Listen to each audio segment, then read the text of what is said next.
Hi guys, welcome back to my channel, and today it's another Frank's Friday.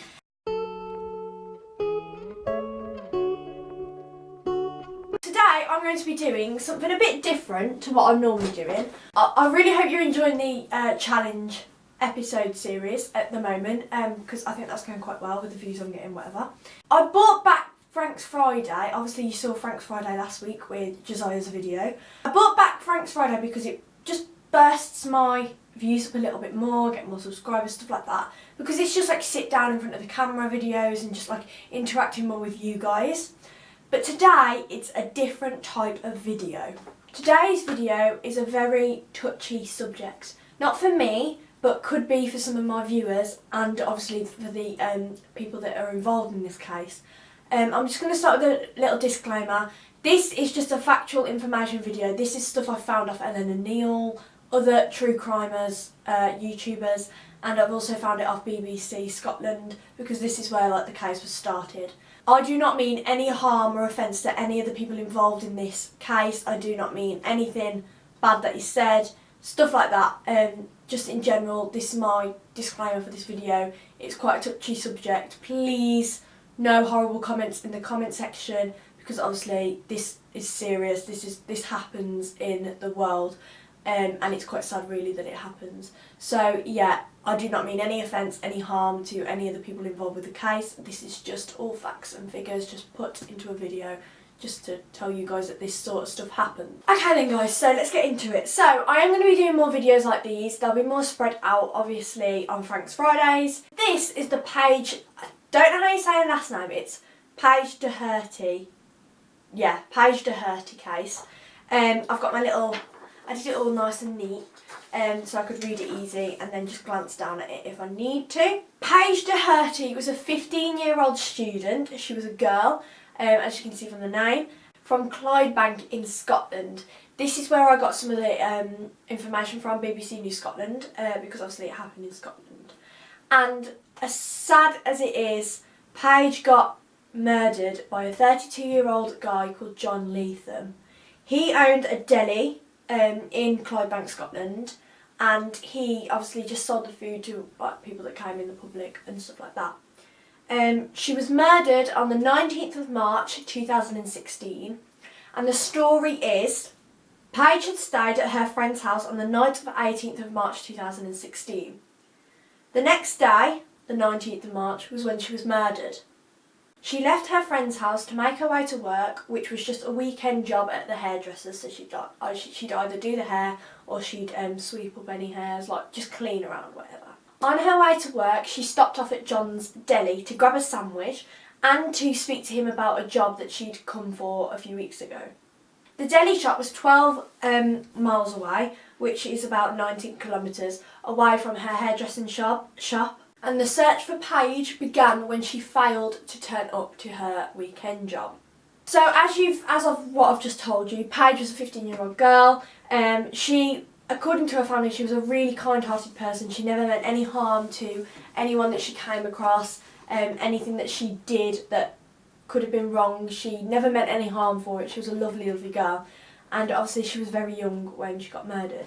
As you can see, it's quite graphic already, like what I've already said. But what I'm about to say, if you don't like goriness, skip this bit because this is quite gory. So, she had been stabbed in the head and the neck and suffered more than 250 wounds. So she'd been stabbed multiple times in the head, multiple times in the neck, and overall she had 250 wounds. And unfortunately, her body wasn't found quick enough for her to be able to be saved or stuff like that, or she had been stabbed so hard and like so horrific that she died straight away from bleeding out and like anything that couldn't have been sewn up, or you know what I mean. Unfortunately, her body was found 2 days after the search had begun for Paige, which is quite sad really, because obviously her parents were worried, her friend was worried, everyone that had seen her that day was worried. It's quite sad really of how that happens, because your friends and like your family, I'd be so sad if any of my family or friends or things like that would go missing, because you genuinely do not know where they are unless you get in contact with them, and then it's so hard to get in contact with them if it's something bad has happened to them. Apparently, Paige's mum knew something was wrong straight away when she wasn't picking up the phone, things like that. Because she'd normally text her mum to say that she'd got to her work safely and that everything was okay there. And her mum was obviously really worried because she knew that she'd stopped at her friend's house the night before and then was planning to go to work as usual on the Saturday morning. Okay, so in the trial, John claimed that Paige had threatened him to report him for sexual assault if he did not give her the job at his deli. Now, obviously, these are claims, and you never know really what's right or what's wrong unless you were there. So John could have been lying, it could have genuinely been true. John claimed that he had panicked after Paige had said this to him and obviously thought, well, how can I stop this from happening?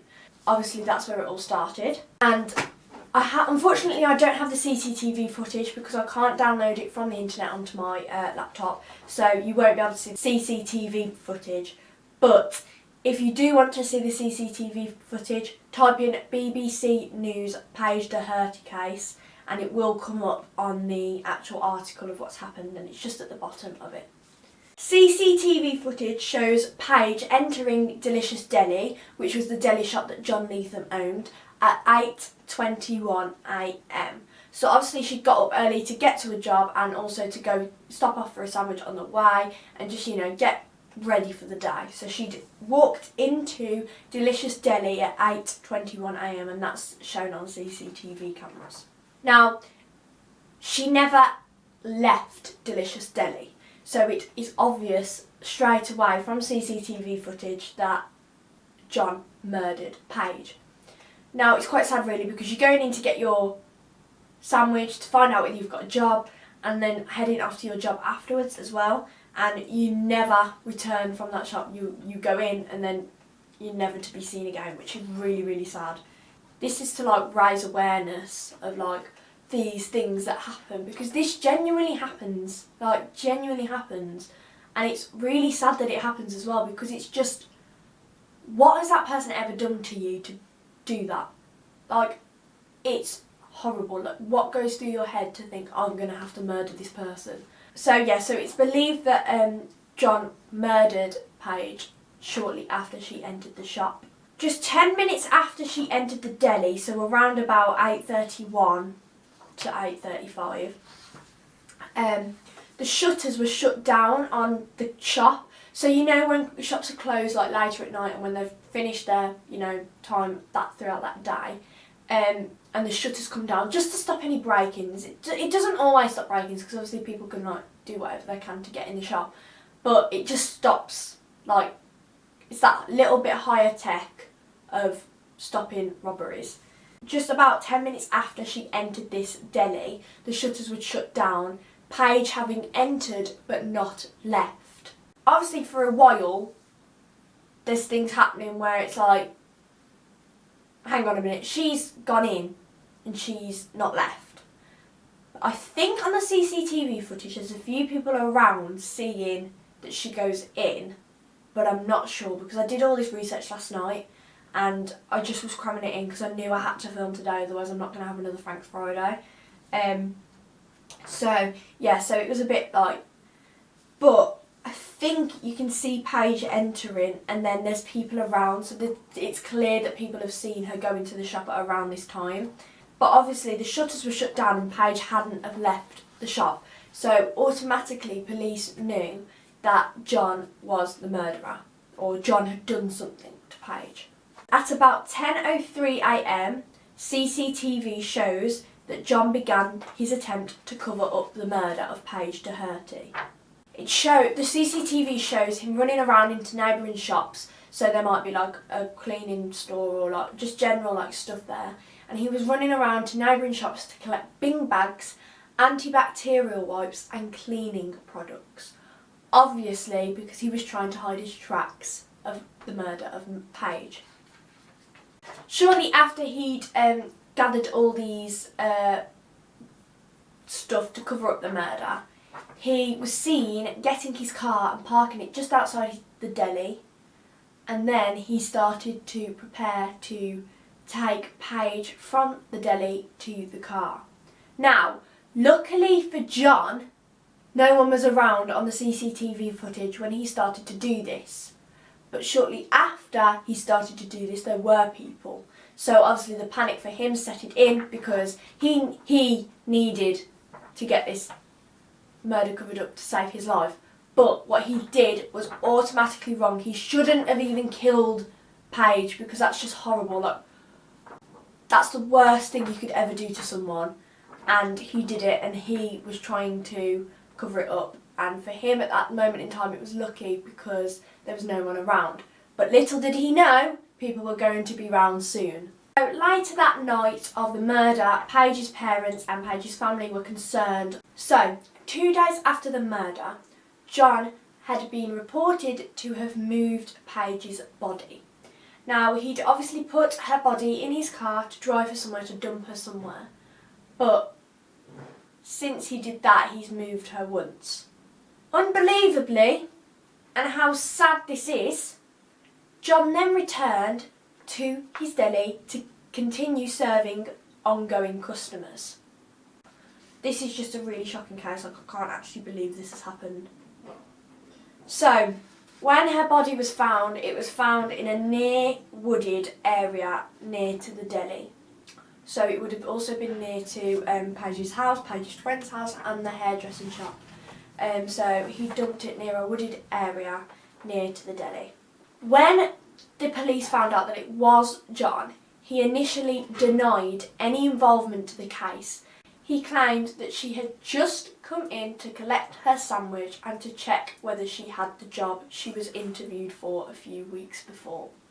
But later, John cracked with guilt because of the amount of evidence showing that it was him that committed the horrible murder. This is a really surprising case to me because it says that John had kids, had a wife, and was really enjoying life, owning the deli, doing whatever he could to make a living, to make his family happy, and he went and did this. Now, we don't know whether Paige did claim that she would report him for sexual assault if he didn't give her the job. We don't know that because that would have just been from John or Paige. So unless you were there, you wouldn't have been able to hear this. But John claimed this, and obviously this brought worries for Paige's mum because Paige was not the type of girl to do this. She was stubborn, but she would never say anything like that. As I said before, Paige was a kind-hearted girl who worked hard in everything she did, and she never meant to harm any... Harm? I just said harm. She never meant to harm or to upset anyone she did upset or she got involved with. She was genuinely a downright lovely girl, just down to earth, just genuinely lovely. She enjoyed life, she loved life, and it's really sad that this has happened, or this happened, because obviously it's your worst nightmare as a parent for anyone. That is your worst nightmare. For friends, for family, anyone that was involved with Paige, that was friends with Paige, family of Paige. That is the worst news you could ever get. Sadly, a few weeks ago, Paige's father died of a heart attack just at the age of 37. Now this is from heartbreak because obviously he's distraught that his daughter has gone by some sick man who murdered her in the head, in the neck, anything he could have done to kill Paige. Now this is a really sad story, and things like this make me realise how lucky I am to be alive, how lucky I am to have the people around me, how lucky I am to be able to pursue my dreams as an actor, as anything really. And it's just really sad that this has happened, and really sad that the family have been affected the most by it, obviously because it's their daughter, and the fact that he's died of heartbreak as well is just, it's just so sad. Like, it's the worst thing to ever possibly happen, like ever possibly happen.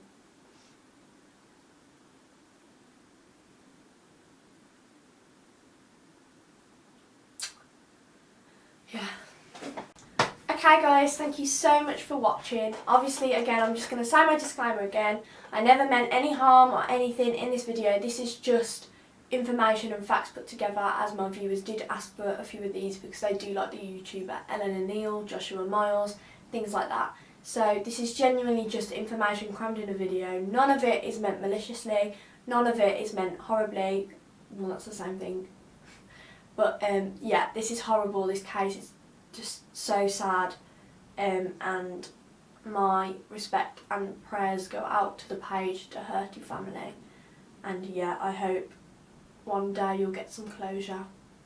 But yeah, thanks guys for watching another Frank's Friday. I hope you're enjoying Frank's Fridays, and I also hope you're enjoying my series at the moment for YouTube challenges. I'll see you next time with another Frank's Friday. Bye! Mwah!